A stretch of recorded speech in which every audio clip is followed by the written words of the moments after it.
तो आइए विस्तार से खबरों का सिलसिला शुरू करते हैं। 12 से 2 पॉलिटिकल शो। और सबसे पहले खबर बिहार की राजनीति में जो एक नई हलचल इस वक्त सामने आ रही है उसी को लेकर है। आप जानते हैं केंद्रीय मंत्री पशुपति पारस, एनडीए में एक भी सीट उनको नहीं मिली और नतीजा ये कि पशुपति पारस ने मोदी कैबिनेट से इस्तीफा देने का ऐलान कर दिया है। मीडिया के सामने आकर उन्होंने जानकारी दी कि अपना इस्तीफा वो भेज चुके हैं। कुछ देर पहले जो प्रेस कॉन्फ्रेंस पशुपति पारस की तरफ से की गई थी उसमें उन्होंने कहा कि कैसे उनके साथ एनडीए में नाइंसाफी हुई है। हम तब तक इंतजार करेंगे जब तक एनडीए का विधिवत घोषणा नहीं होता। कल विधिवत घोषणा हो गया। हम लोग 5 सांसद थे, हमारी पार्टी में 5 सांसद थे। मैंने बहुत ईमानदारी, बहुत लगन से, वफादारी से मैंने एनडीए की सेवा की। आज भी मैं माननीय प्रधानमंत्री जी का शुक्रगुजार हूँ और मैं आज भी वो देश के नेता हैं, बड़े नेता हैं, लेकिन हमारी पार्टी के साथ और व्यक्तिगत रूप से हमारे साथ नाइंसाफी हुई।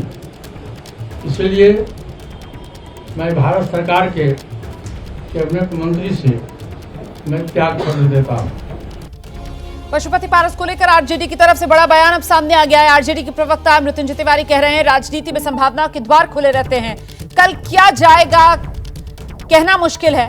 वो कह रहे हैं पशुपति पारस पहले तय कर लें उनका एनडीए में रहने का मन है या नहीं है।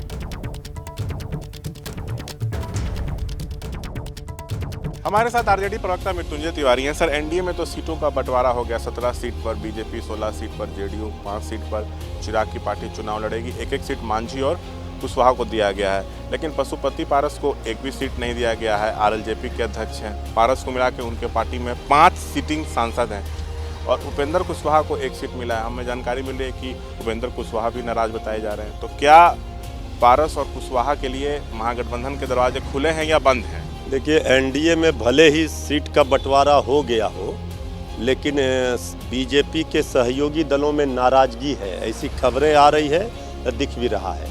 कल प्रेस कॉन्फ्रेंस में भी आदरणीय मांझी जी, आदरणीय उपेंद्र कुशवाहा जी भी नज़र नहीं आए। अब जिस तरह से एक सीट देकर सल्टा दिया गया दोनों को, तो वो उन लोगों की नाराजगी है। आदरणीय मांझी जी लगातार 2 रोटी की मांग कर रहे थे। तो अब जो वहाँ अपमान हुआ है पारस जी का, ये मतलब निकल गया तो पहचानते नहीं, ये बीजेपी का पुराना आदत है। तो ये एक ही चीज़ बीजेपी की गारंटी है कि जिसको आज साथ लेंगे कल उसके पीठ पर छुरा मारेंगे, धोखा देंगे।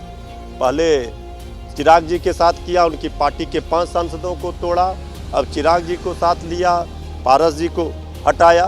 तो ये स्थिति है एनडीए में। सिर्फ फुटअव्वल अभी सामने आएगा, अभी इंतजार कीजिए। क्या मांझी, कुशवाहा, पारस के लिए महागठबंधन में जगह है? देखिए, महागठबंधन में तो जनता का जनसैलाब है, जन विश्वास जो जीता है तेजस्वी यादव जी ने इंडिया गठबंधन में। 4 जून को बीजेपी के विदाई की तिथि तय है। तो अब सबको सोचना है, जो लड़ाई है ये लड़ाई है सच और झूठ की है। फैसला इन लोगों को लेना है कि आना है या नहीं? नहीं, फैसला लेना है। पहले वो अपना तो खुलासा करें, वो क्या करना चाहते हैं, पहले वो क्या करते हैं। इसके बाद राजनीति में तो संभावनाओं के द्वार हमेशा खुले रहते हैं। कल क्या होगा ये कोई नहीं जानता, लेकिन डूबती नैया है एनडीए की, उस पर कोई सवार होना नहीं चाहता।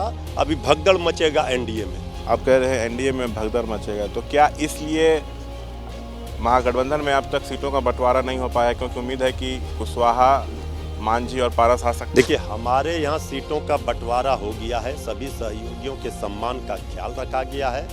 1-2 दिनों में इसका ऐलान कर दिया जाएगा।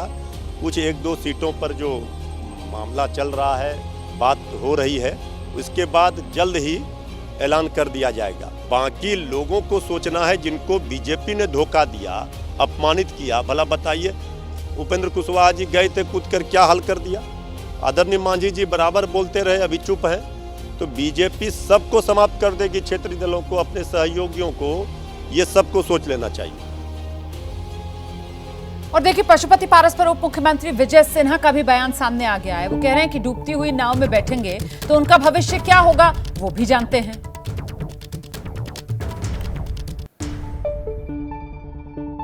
नहीं, देखिए, देश के प्रधानमंत्री माननीय नरेंद्र मोदी जी ने पशुपति बाबू को कितना सम्मान दिया है, लंबे समय तक कैबिनेट में मिनिस्टर रहे हैं, और जब उन्हीं के भतीजे का, जिसका हक भी बनता था, उनके पिताजी के जाने के बाद उत्तराधिकारी थे, उनको छोड़ के इनको सम्मान मिलते रहा, और उसके बाद जब उसको नए लोगों को अवसर मिल रहा है तो इनको आशीर्वाद देना चाहिए और मिल करके आगे बढ़ाना चाहिए, और इनका भी सम्मान होगा। तो व्यक्ति अपने लीड से हटेंगे, डूबती हुई नाव में बैठेंगे, तो वो भी अपना भविष्य जानते हैं कि क्या होगा।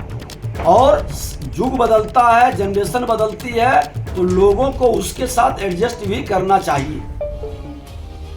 और आइए सीधे आपको लेकर चलते हैं। हमारे साथ हमारे दो सहयोगी इस वक्त मौजूद हैं, प्रकाश कुमार भी, निधि भी। पहले प्रकाश का रुख कर लेते हैं। प्रकाश, जिस तरीके की नसीहत विजय सिन्हा की तरफ से दी जा रही है कि जब हालात बदलते हैं तो उसी हिसाब से व्यक्ति को खुद को ढाल लेना चाहिए, तो ये ढालने की यहाँ पर कोई आपको मर्जी नजर आ रही है पशुपति पारस की, या उन्होंने ठान लिया है कि अब अपनी अलग राह पकड़ेंगे? प्रकाश। रोमाना, चिराग जो है वो राजनीति के बाजीगर के रूप में उभर कर सामने आए। हारी हुई बाजी को वो जीते हुए, जैसा कि 2020 में हाशिए पर चली गई थी उनकी पार्टी, 21 में परिवार भी टूट गया और पार्टी भी टूट गई, और एक सीट जीते थे विधायक के, वो भी जेडीयू में शामिल हो गए। तो ऐसे में चिराग पासवान एक तरह से कहा जा सकता है कि धराशायी हो चुके थे, टूट चुके थे, लेकिन वो फिर से खड़े हुए और अब 5 सीटों के साथ सामने आए हैं। तो जाहिर है कि बीजेपी उनकी ताकत को समझ रही है, और यही वजह है कि बीजेपी उनके साथ में न सिर्फ पशुपति पारस को नसीहत दे रही है बीजेपी, बल्कि ये भी कहा जा रहा है कि नए जनरेशन को आशीर्वाद दें और उनकी ताकत को समझे। रामविलास पासवान के असली वारिस चिराग पासवान ही है। बीच में कुछ ऐसी परिस्थितियां हुई थी कि उन्हें मंत्री बनाना पड़ गया था, लेकिन ये जरूर है कि आने वाले समय में पशुपति पारस क्या रणनीति बनाते हैं और किस तरीके से आगे बढ़ते हैं, ये देखना दिलचस्प होगा कि चिराग की वो जो नीति थी कि अपने से अलग होकर के उनको हराना, जिसने कि उसके खिलाफ धोखा दिया है, तो क्या चाचा भतीजे की लड़ाई अब जमीन पर भी उसी तरह से दिखेगी जैसा कि चिराग पासवान ने नीतीश के खिलाफ में दिखाया था और दमखम से उन्हें पटकनी दी थी। तो ये देखना होगा कि कैसे उनकी राजनीति आगे बढ़ती है। रहिए मेरे साथ में, लौटूंगी आपके पास। जल्दी से रुक कर लेते हैं निधि का और जानते हैं निधि से कि अब जबकि मंत्रिमंडल से इस्तीफा, नाइंसाफी की बात कह चुके हैं पशुपति पारस, तो लगता तो नहीं है एनडीए में बने रहेंगे। अगला ठिकाना क्या होगा? तेजस्वी यादव से पहले बात करेंगे या कांग्रेस से? निधि।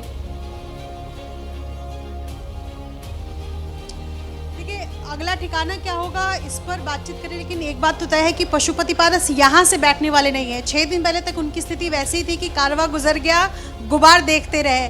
पहले उन्होंने कहा कि हम औपचारिक ऐलान का इंतजार कर रहे हैं, और अब जब औपचारिक ऐलान हो गया जिसमें उनके खाते में एक भी सीट नहीं आई, तब जाकर वो कह रहे हैं कि मैं व्यथित हूँ, मेरे पीठ में छुरा घोंपा गया है और यही वजह है कि मैं इस्तीफा देता हूँ। आज शाम में पटना के लिए निकलेंगे पशुपति पारस, और संभावनाएं जाहिर सी बात है खुली हुई हैं। इंडिया अलायंस में जब वो जाते हैं तो कितनी सीट शेयरिंग की बातचीत होती है। अभी तक तो वो एनडीए का लॉयल खुद को बता रहे थे, लेकिन आज जो उन्होंने प्रेस कॉन्फ्रेंस में ऐलान किया कि उनके साथ नाइंसाफ़ी हुई है, वो अपने आप को बिल्कुल ईमानदार कार्यकर्ता के तौर पर कह रहे थे कि मैं एनडीए का ईमानदार कार्यकर्ता हूँ। और पशुपति पारस जो मीटिंग किए जा रहे हैं, और सिर्फ उन्होंने इतना कहा कि मैं इस्तीफा देता हूँ। तो ऐसे में जाहिर है कि संभावनाएं खुली हुई हैं। हाजीपुर सीट जिसको वो छोड़ेंगे नहीं, जिसको लेकर वो बातचीत करना चाह रहे थे, बातचीत नहीं बन पाई थी। चाचा से आगे, कहीं ज़्यादा आगे चिराग पासवान निकल चुके हैं इस पूरे बैटल में, सियासी बैटल में। और ऐसे में ये संभव है कि पशुपति पारस उन्हीं सीटों पर अपनी दावेदारी करें जिन सीटों पर उनके सांसद फिलहाल मौजूदा आज लोकसभा सीट पर उनके जो सांसद जो 5 इनके साथ आए थे, 6 में से 5 जो इनके साथ आए थे, उन्हीं को उतारे। ये संभव है, लेकिन क्या कुछ सियासी समीकरण बैठेगा इसको लेकर के थोड़ा इंतजार। आज शाम पटना जाते हैं और वहां पर क्या कुछ बातचीत शाम तक इंतजार करना होगा, देखना होगा क्या तस्वीर उभरती है। बहुत शुक्रिया आपका निधि और प्रकाश इस तमाम जानकारी के